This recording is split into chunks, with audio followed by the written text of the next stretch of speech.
Dunia shinobi adalah dunia yang kejam.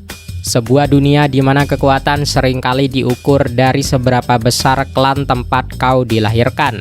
Kita semua tahu nama-nama raksasa seperti Uchiha dengan mata merah mereka yang terkutuk, Senju dengan daya hidup mereka yang setara monster, atau Hyuga yang dengan bangga menyebut diri mereka sebagai klan terkuat di Konoha.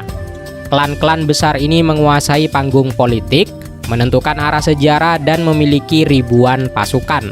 Tetapi pernahkah kalian menyadari ada satu celah misterius dalam sejarah Konoha? Sebuah nama yang ditakuti di seluruh 5 negara besar, namun eksistensinya seolah menguap dalam bayang-bayang.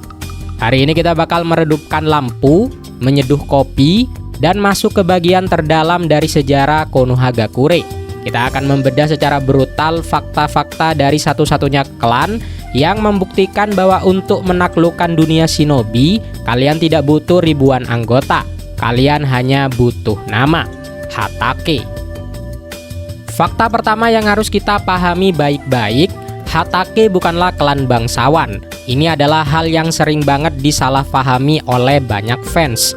Coba bayangkan struktur sosial di Konohagakure. Klan Uchiha diberi hak istimewa memegang kepolisian militer. Klan Hyuga punya wilayah kekuasaan sendiri dengan sistem kasta utama dan cabang yang sangat ketat. Bahkan klan seperti Nara, Akimichi, dan Yamanaka punya formasi Inoshikacho yang secara turun-temurun melindungi Hokage. Mereka punya kursi di Dewan Desa. Mereka punya suara untuk menentukan siapakah Hokage berikutnya. Lalu di manakah posisi Hatake dalam peta politik ini? Jawabannya tidak ada. Klan Hatake tidak memiliki wilayah khusus. Mereka tidak memiliki simbol klan yang terpampang besar di gerbang-gerbang perumahan. Eksistensi mereka sebagai sebuah kelompok masyarakat itu nyaris nol besar. Mereka seperti warga sipil biasa yang hidup berbaur dengan penduduk lain tanpa privilege politik apapun. Lalu kenapa ini menarik? Karena ketiadaan power politik ini membuat apa yang dicapai oleh Sakumo dan Kakashi menjadi jauh lebih gila. Mereka tidak dibackingi oleh uang klan. Mereka tidak dilindungi oleh tetua desa. Setiap respek, setiap ketakutan musuh, dan setiap pencapaian yang didapat oleh klan Hatake adalah murni hasil keringat, darah, dan air mata mereka sendiri. Mereka adalah outsider di desanya sendiri. Namun ironisnya merekalah pedang paling tajam yang melindungi desa tersebut. Masuk ke fakta yang kedua. Kalau dipikir-pikir, sepanjang ratusan episode Naruto, dari era peperangan antar klan sampai era dari Boruto yang teknologinya sudah canggih, anggota klan Hatake yang pernah diperkenalkan ke kita itu cuma 2 orang saja, Sakumo Hatake dan putranya, Kakashi Hatake. Pertanyaannya, kemanakah sisa dari klan ini? Apakah mereka itu cuma mitos? Mari kita berteori sedikit. Berbeda dengan Uchiha yang punah karena dibantai semalam suntuk oleh Itachi dan Obito, kepunahan klan Hatake ini jauh lebih sunyi dan misterius. Ada 2 kemungkinan yang paling masuk akal. Pertama, Hatake mungkin dulunya adalah sekelompok kecil ninja bayaran atau nomaden di era Sengoku Jidai, yang memang populasinya sangat sedikit. Kemungkinan kedua yang jauh lebih kelam, karena anggota Hatake selalu lahir sebagai ninja yang luar biasa kuat.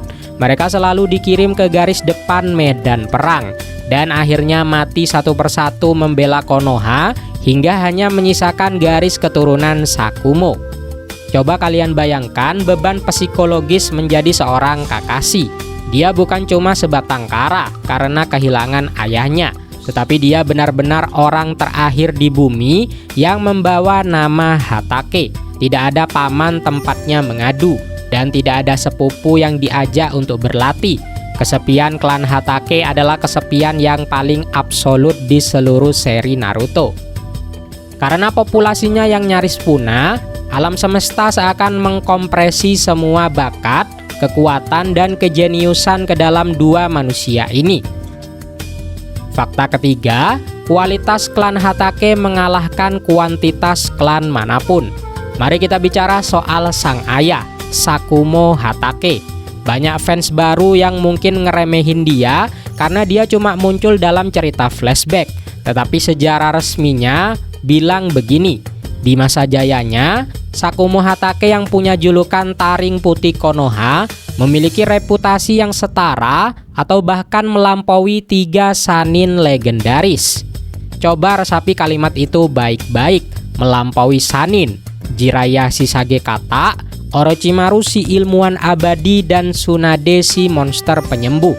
Pamor 3 monster ini ternyata masih kalah mengerikan dibanding satu orang pria berambut perak dari klan Antah Berantah.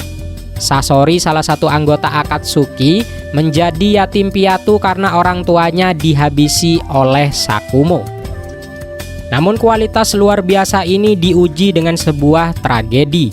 Sakumo adalah pahlawan yang terlalu manusiawi. Saat dihadapkan pada pilihan menyelesaikan misi negara atau menyelamatkan nyawa rekan setimnya, Sakumo melanggar aturan dan memilih temannya. Imbasnya, dia dihujat habis-habisan oleh satu desa, bahkan oleh rekan yang nyawanya ia selamatkan.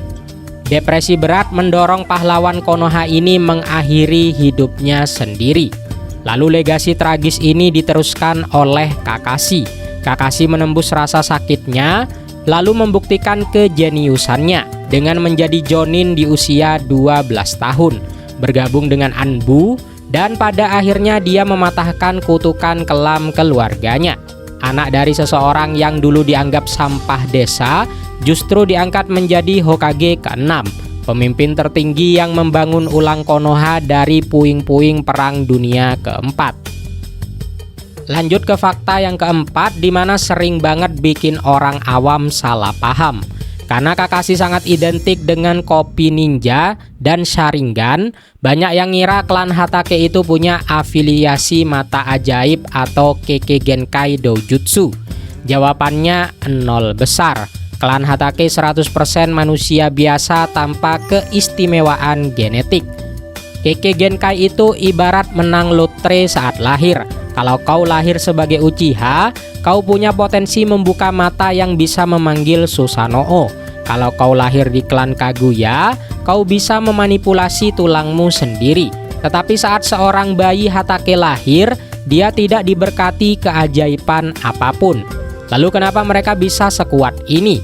Jawabannya ada pada sesuatu yang disebut battle IQ atau kecerdasan tempur kelas dewa, refleks insting, dan penguasaan elemen yang sangat presisi. Klan Hatake adalah antitesis dari privilege genetik. Mereka mengandalkan otak dan kecepatan. Kakashi mampu menciptakan jutsu Chidori murni dari analisisnya terhadap elemen petir. Perlu diingat, Sharingan yang Kakashi miliki adalah murni hasil transplantasi atau hadiah dari sahabatnya Obito Uchiha yang sekarat. Bahkan faktanya Sharingan itu justru sering menjadi beban fisik bagi Kakashi karena tubuh Hatake tidak dirancang secara biologis untuk menampung mata Uchiha.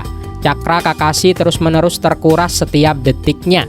Bayangkan dengan kondisi handicap di mana staminanya selalu bocor karena mata itu, Kakashi tetap bisa menjadi salah satu ninja terkuat di dunia.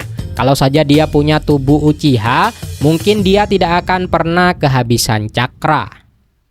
Meskipun tidak punya mata ajaib, klan ini punya satu warisan fisik yang sangat melegenda. Fakta kelima, pusaka klan Hatake berupa sebuah pedang pendek bernama Hakko Chakurato atau pedang cakra cahaya putih. Dalam dunia ninja, pedang biasanya cuma alat potong biasa, tetapi pedang Hakko ini berbeda. Pedang ini adalah eksistensi dari nyawa klan Hatake. Bentuknya tidak besar, hanya sebuah tanto atau pedang pendek seukuran pisau belati panjang. Tetapi senjata ini sangat mematikan di pertarungan jarak dekat. Rahasia ketakutan musuh kepada Sakumo berasal dari pedang ini. Saat pengguna dari klan Hatake mengalirkan cakra mereka ke dalam bilahnya, pedang Hakko akan memancarkan cahaya putih murni yang sangat menyilaukan. Itulah asal-usul julukan Taring Putih. Bayangkan kau sedang bertarung di hutan gelap. Tiba-tiba ada sekelebat cahaya putih. dan sebelum kau bisa berkedip, kepalamu sudah terpisah dari badan. Sangat asasin dan sangat efisien. Pedang ini kemudian diwariskan kepada Kakashi muda setelah kematian dari Sakumo. Kakashi membawanya kemana-mana sebagai pengingat akan ayahnya. Namun secara simbolis, Masashi Kishimoto membuat keputusan yang brilian. Pada Perang Dunia Shinobi ketiga, tepatnya saat misi di jembatan Kanabi, Kakashi bertarung mati-matian melawan ninja Iwagakure bernama Kakko demi menyelamatkan Rin dan Obito. Dalam benturan yang keras, pusaka legendaris Hakko Cakerato ini patah menjadi dua. Patahnya pedang ini bukan cuma soal hilangnya sebuah senjata, tetapi melambangkan bahwa masa lalu klan Hatake sudah usai. Kakashi harus berhenti hidup di bawah bayang-bayang ayahnya dan mulai menempa jalan ninjanya sendiri. Lalu kita sampai di fakta yang terakhir. Dan menurut Mimin, ini adalah fakta yang paling puitis dari klan Hatake. Fakta keenam membahas ciri fisik dan makna filosofis di balik nama Hatake. Meskipun sampel kita cuma 2 orang, kita bisa melihat bahwa genotip klan Hatake itu sangatlah dominan. Ciri khas utama mereka adalah rambut berwarna perak atau putih terang yang mencolok sejak lahir, serta bentuk wajah oval yang proporsional. Warna rambut ini anehnya sangat ikonik. Kilatan rambut perak mereka selalu menjadi pertanda buruk bagi musuh yang melihatnya. Tetapi yang bikin mind-blowing adalah arti dari nama mereka. Masashi Kishimoto itu sangat jenius dalam memberikan nama karakter. Hatake dalam bahasa Jepang secara harfiah diterjemahkan sebagai ladang pertanian atau sawah. Dan tahukah kalian apa arti dari Kakashi? Artinya adalah orang-orangan sawah. Jika kita gabungkan, Kakashi Hatake berarti orang-orangan di ladang sawah. Ini sangat dalam sekali. Coba bayangkan tugas seekor orang-orangan sawah. Dia ditancapkan sendirian di tengah ladang yang luas. Dia tidak pernah dipuji. Dia dibiarkan kepanasan di bawah terik matahari dan kedinginan saat hujan badai turun. Tugasnya cuma satu, menakut-nakuti hama burung gagak yang mencoba merusak hasil panen. Itulah metafora paling sempurna untuk klan Hatake. Konoha adalah ladangnya, penduduk desa adalah hasil panennya. Klan Hatake tidak butuh pujian, tidak butuh jabatan di dewan desa, tidak butuh sorotan politik.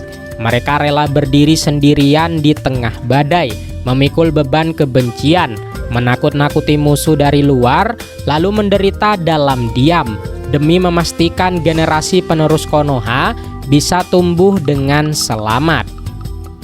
Merinding banget kan kalau kita breakdown satu persatu. Dari klan yang dianggap tidak ada, melahirkan pahlawan tragis, hingga akhirnya ditutup dengan indah oleh Kakashi yang menjadi Hokage yang ke-6. Hatake membuktikan bahwa nama besar itu tidak diberikan, tetapi diciptakan. Menurut kalian sendiri gimana nih? Kalau dikasih kesempatan reinkarnasi di dunia Naruto, kalian mending lahir di klan besar yang penuh tekanan politik seperti Uchiha, atau lahir di klan hantu yang bebas, tetapi kutukannya berat kayak klan Hatake? Coba tulis opini dan teori-teori liar kalian di kolom komentar. Akhir kata, Mimin pamit undur diri. Adios.